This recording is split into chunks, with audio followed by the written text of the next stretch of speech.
duly elected president. The Army is largely made up of illiterate Indians from the interior who are perfectly willing to use their weapons on people they don't know. Every major building in Guatemala City is guarded. Anyone entering the National Palace is carefully checked by Secret Service men in plain clothes. The armed guards are all over town, and no building is as well guarded as the Casa Crema, the thickly walled home, office, and fortress of President Idigueras.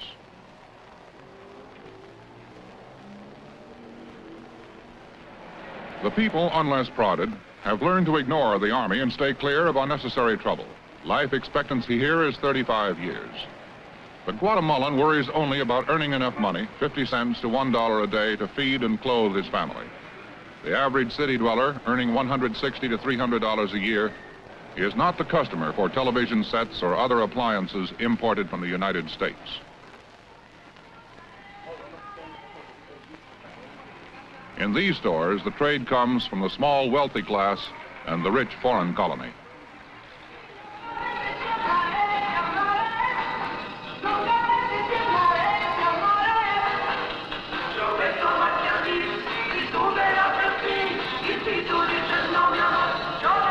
For them, the best that the United States exports.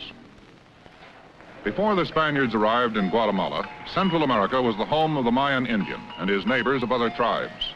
Today, over 400 years later, there are no more Mayans. The conquistadores killed off their dying culture, but the Indian still remains the dominant race. More than 60% of Guatemala's 4 million people are Indians. Many of them still wear native dress.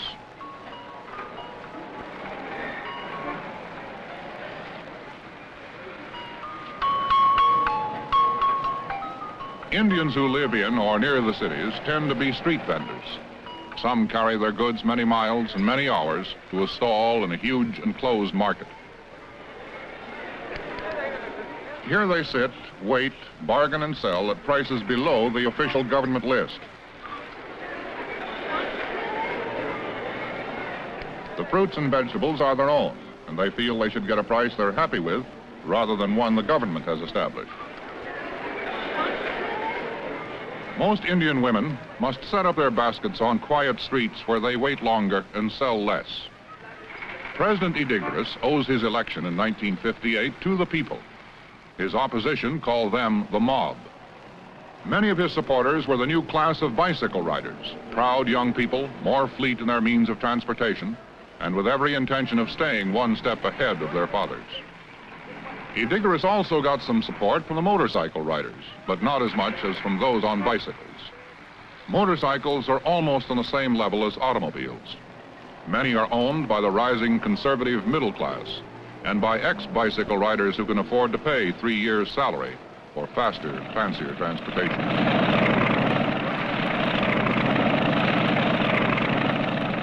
Very little support came to Idigueras from the small middle class with their carports, television jacks, and $12,500 homes. These civil servants and small shop owners want no change and seek isolation rather than involvement. Not so, however, with the very few rich who control the wealth of Guatemala. They too live isolated lives, but their time is spent in luxurious splendor. There is no personal income tax, and in business, they often evade the 48% corporate tax by falsifying their forms. There is no perjury law in Guatemala, and its chance of passage by Congress is slim. In recent years, under the threat of communism, most of their money has been flowing out of the country and into foreign banks, rather than being reinvested in the country.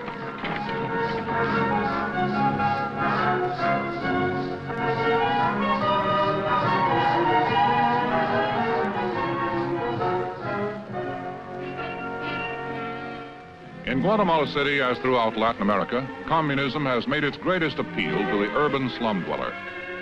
To do something for the Indian migrants who either squatted where they could or paid rents they couldn't afford, Idigueras took a plush green valley and turned it over to whomever wanted a home in the city. It soon filled with people. The valley was no longer green, and this slum, La Limonada, was born.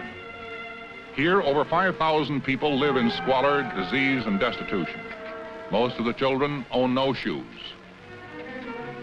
Although 2 children in 5 die before their first birthday, Guatemala has one of the fastest growing populations in Latin America.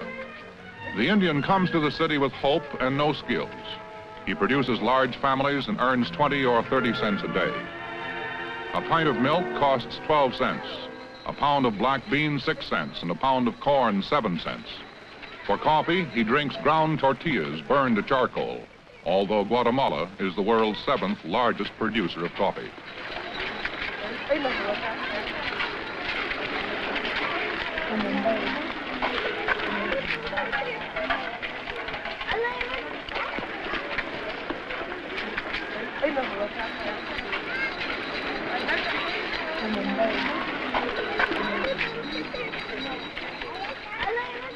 The children rarely leave La Limonada to see the big city outside.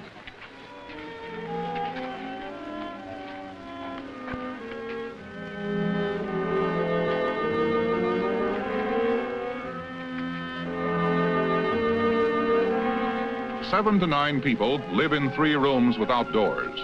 The wooden shacks with their tin roofs are airless, dark, and diseased. They allow no freedom and imbue the family with the one idea of leaving as soon as possible. These children are unusual. Their father is a shoemaker. They will not have ulcers on their feet. In Guatemala City, vultures are the appropriate symbol for the slum. Like Castro's agents on the ground, they are willing to wait.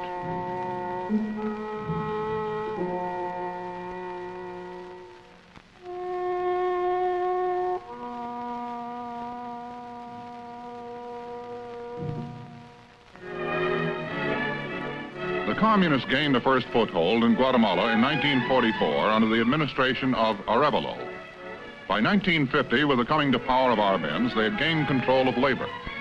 By 1951, the entire government was dominated by communists. Men like Che Guevara, unknown then, were running the country for President Arbenz. There was a counter-revolution, and interregnum, then Idígoras took power in 1958. He faced the same problems Arevalo did when he took over from dictator Ubico 14 years before. The communists had solved nothing.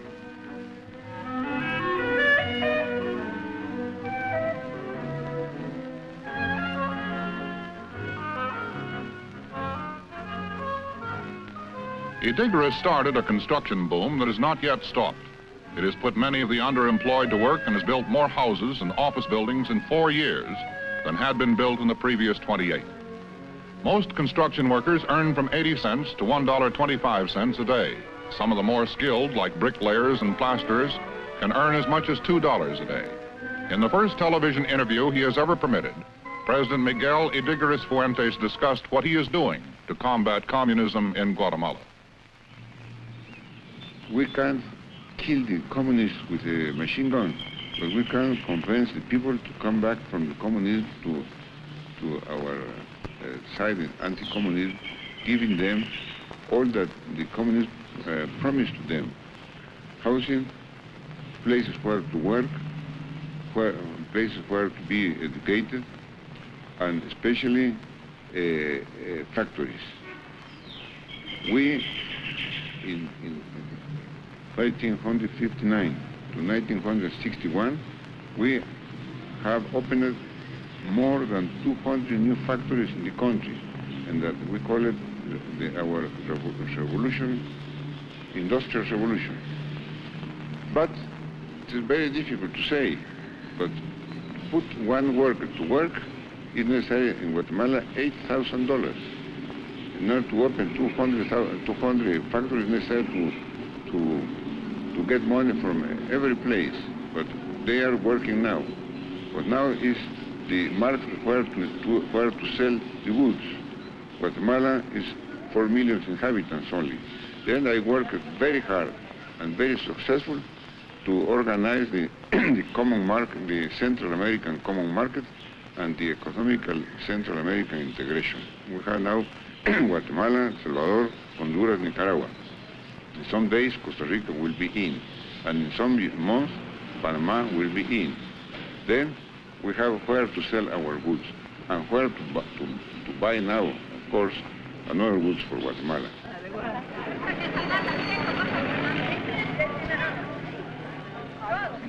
Idígoras is always traveling around the country, and his working clothes when on tour are his many uniforms.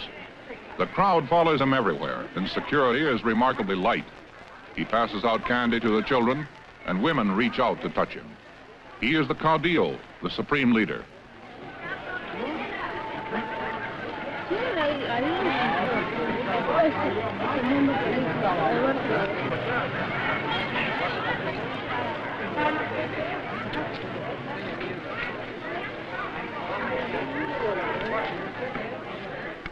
On this day, he was touring one of his pet projects, a housing development built with the United States and Guatemalan money. Over 3,000 of these four-room homes have been built under what Idígoras calls a self-help program. Once the funds have been allocated, it's up to the community to supply the land and part of the labor. $14 a month for 20 years, and a man may own a house. Idígoras stopped in a town without new homes or sewage.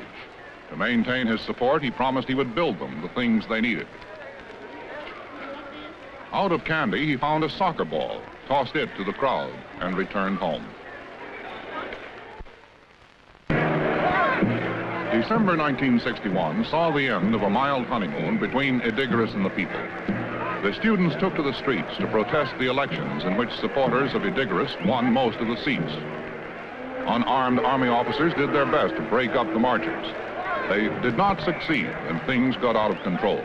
Normally quiet, Idígoras opposition screamed foul and demanded his resignation. The communists egged on the unstudious, politically minded students and provided the militant inspiration they needed. Idígoras, having the backing of the army, the national police, and his private force of ununiformed judicial police, sent them out to quell the rioters and restore order. Guns were freely used. Tear gas bombs resulted in chaos. For the first 3 days, the students were alone in their protest. They fought the police with rocks and the weight of numbers. As the week progressed, adults joined the mob. Business was at a standstill, and Idígoras held firm. Soon the adults withdrew, licking their wounds, sorry for their feeble protest. They wondered what they would face when it was all over. Peace was not quickly restored. The demonstrations went on for months. The judicial police in plain clothes and the national police soon gained the upper hand. Support of the government grew out of fear of reprisal as violence and brutality reached its peak.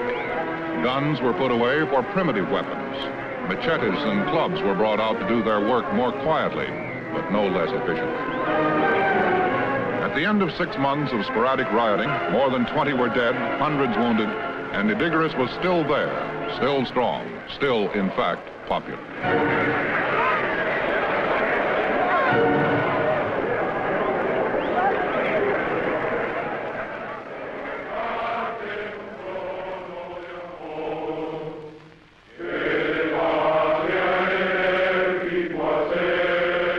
The national anthem of Guatemala, sung by many of the same students who rioted and were on strike from school for more than 6 months.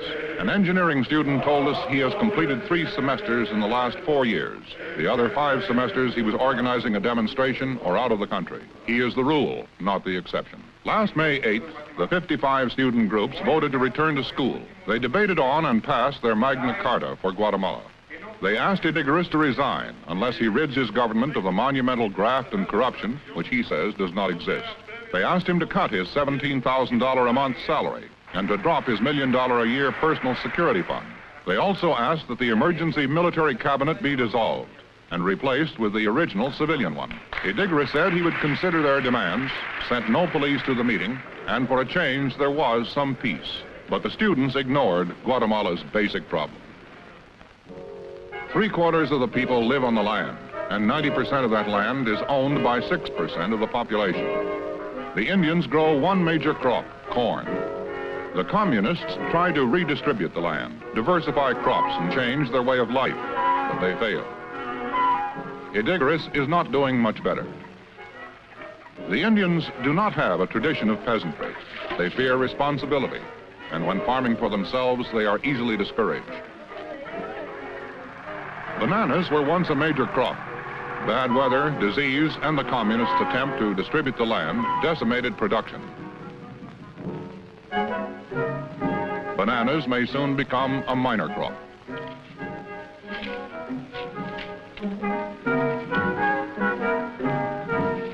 are plans to take up the loss with sugarcane. Cane cutters and loaders work as long as they want and as fast as they want, are paid piecework and average 80 cents a day. The United States has agreed to buy 5,000 tons of sugar a year, paying in part with corn. Cuban exiles are helping to grow the cane and guide its development.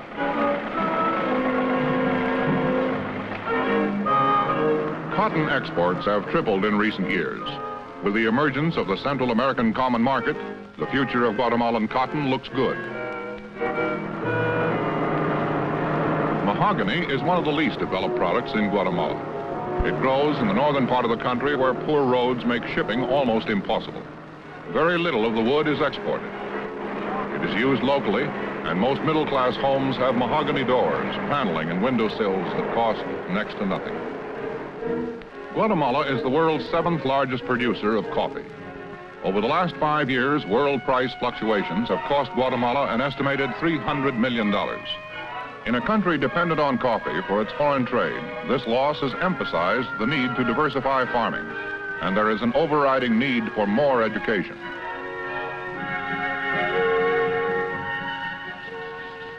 The best way to educate, to bring up the people is in Guatemala is to induce the people to be in a democratic channels. Because in Guatemala we have had dictatorships for 1 year, 2 years, 5 years, 10 years, 15 years, 22 years, and 30 years. And it's very difficult now to change the mind of the people that the father, the grandfather, the great-grandfather, the great-great-grandfather were under the rule of a military boot, of a civil boot, but a dictatorship. But in another way, we are building now more schools in 2 years that 4 presidents behind me. Idígoras spends at least 2 days of every week touring the interior in his private plane. He makes it his business to attend the opening of every new school. He believes education is the most important part of his program. Since coming to office in 1958, he has built 186 schools and promises to have another 300 completed when his term ends in 1963. 50 to 75% of the population cannot read nor write. Many of the more than 2 million Indians speak no Spanish. Teachers have to be found who speak one of the 12 known dialects, first to teach the Indian to read and write his own language, and then teach him the official and common language of the country. In his school program, supplemented with funds from the United States and the same community effort that builds homes, Idígoras has met his greatest opposition. His opponents contend that $30,000 or $40,000 is too much for a school, and they say his schools are too elaborate. His answer is that nothing is too elaborate when it comes to education. We can't kill the communists with machine guns, he says, but we can give the people all the communists promised them, particularly places where to be educated. Idígoras, the strong man, is a complete politician. He loves crowds, and apparently crowds love him. His bodyguard is always nearby and always nervous as he plunges into a crowd, shakes hands, pats heads, and does everything but kiss babies. He has the politician's essential gift of patience. He sits on the platform, watches the ceremonies, and never looks bored.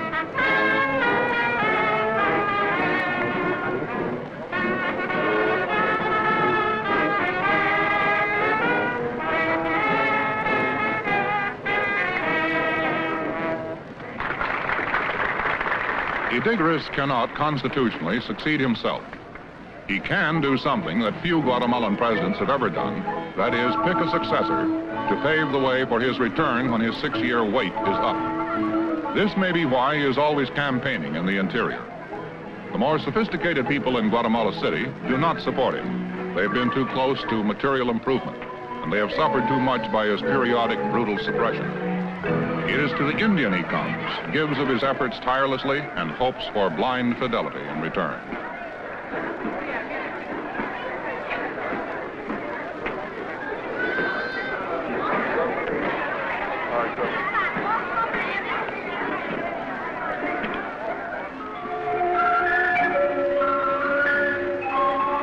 After the ceremonies were over and most of the 5,000 faithful had gone home, Idygorus and a select group appeared to relax for the first time during the long, hot day.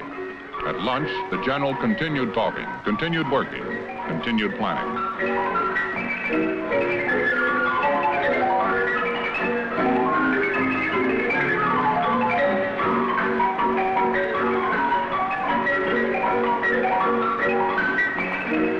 When the day finally ended, some of the crowd had reassembled to see their leader off.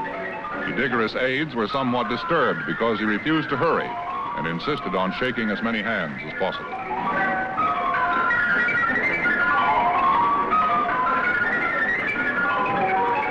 But the elections of 1963 and 1969 are more important than safety.